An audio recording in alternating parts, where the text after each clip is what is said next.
All of you need to understand what your career shortcomings are, right? If I asked you in an interview, I said, Jake, what are your top 2 areas of opportunity to continue to grow and get better? If you don't have that dialed in already, then I know you're not working on it.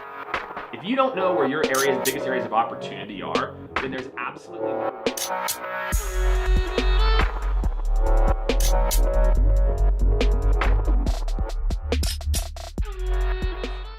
A lot of really good questions here. Love this, guys. This is a lot of fun. Tag your friends, tag your family, tag your mom. Your mom might want to see this. I don't know. Maybe she wants to help you get promoted. Both the blessing and the curse of working when I worked at Career Builder, we were a very sales-driven culture. I grew up in leadership thinking sales was the god of the company and can do whatever they want. And I didn't have enough purview of working with product and marketing. And so when I went and I was at my first time VP, I think I really sucked at being empathetic to what all these groups are going through. Because like my whole upbringing professionally was like sales gets whatever they want. And so I kind of had that attitude, and that was kind of like not a great attitude. I think you have to have empathy for what other groups are going through, that they have priorities, they have other things that are going down in their day-to-day. Sales, you're important, don't get me wrong, etc. But I think now I have just such a different view of my place in the exec team. So real quick introduction. So this is Jake Dunlap. Him and I have been friends now and have a business relationship for what, 5-6 years? Ran on a golf course, shocking, you know, Ben. I don't golf that much, but randomly. It's a true story. We were golfing and his grandpa graduated from Nebraska and Jake is from Missouri. So if you get a cocktail in and he'll say Missouri. No. A little bit. No. You did not build relationship capital with me because you congratulated me. I got 500 of those same emails. So it's not a unique reason to reach out. It's our reason to reach out, right? So when you engage with people, again, I want you to think about not necessarily going straight for it, but instead, this is an A player. Can I engage with some of his content, potentially, and then connect with him? So maybe I comment on a couple posts, then I connect with you. I know, it's like counterintuitive. Like you'll wait for 2 seconds before you like go at it, but I'm telling you, like this is how you play this game. Like if I was doing this is all I would be doing every day, building a lead. Like I would have my lead list saved and I just go through. If you're using Sales Nav, you can save the lead list and you can look at, there's a feature in Sales Nav called lead shares. So you can see who's shared. If you're not using Sales Nav, you can just go and like look at your top 10 or top 20 and just interact with their posts. Just give value. Right? I rarely talk about Skaled in my posts. You should not be talking about Russell Tobin in anything that you post. Sorry, marketing. Like very few things because it's about you. I want to do business with you. I want to do business with you. All of you are your own things. I don't talk about Skaled. Like you go look at my posts. I talk about Skaled like this much.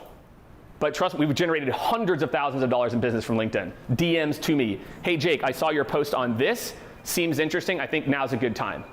My Achilles heel that I've continue to work on is the empathy. It's think, stop, process, then move. Okay, over years, this continues to get to where like it's like serviceable. But I think each person is going to have their own career shortcomings. I think the good part is that at least what you hear from this conversation is all of you need to understand what your career shortcomings are. Right? If I asked you in an interview, I said, Jake, what are your top 2 areas of opportunity to continue to grow and get better? If you don't have that dialed in already, then I know you're not working on it. If you don't know where your biggest areas of opportunity are, then there's absolutely no way that you're actually working on it.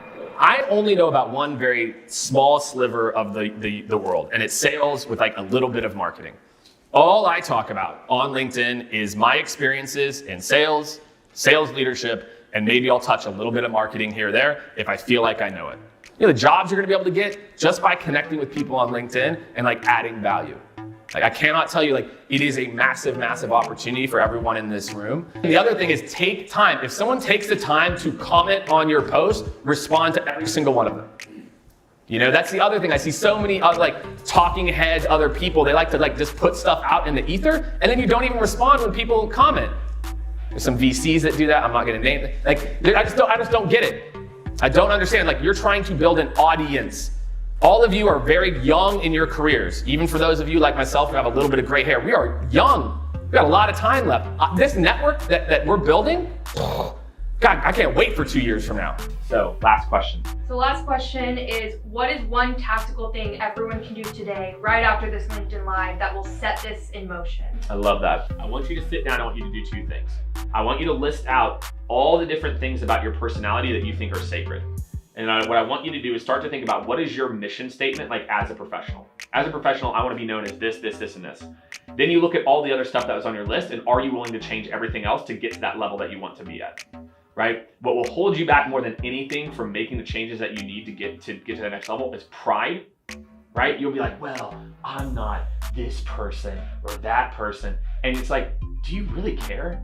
Like, do you care that much about like being right, or, you know, keeping it real, or like whatever it is that we have in our head, your ego? So to me, this exercise was super powerful. Like, here's my personal mission statement. If you come work for me, these are the things that I care about. And so when I wrote that out for the first time, it very much for me was like, okay, if this is what I care about, then I'm gonna just change these other things. Like, okay, fine, maybe I'll act a little bit different in this situation because I really don't care how I act in that situation. It's not like a core value of mine.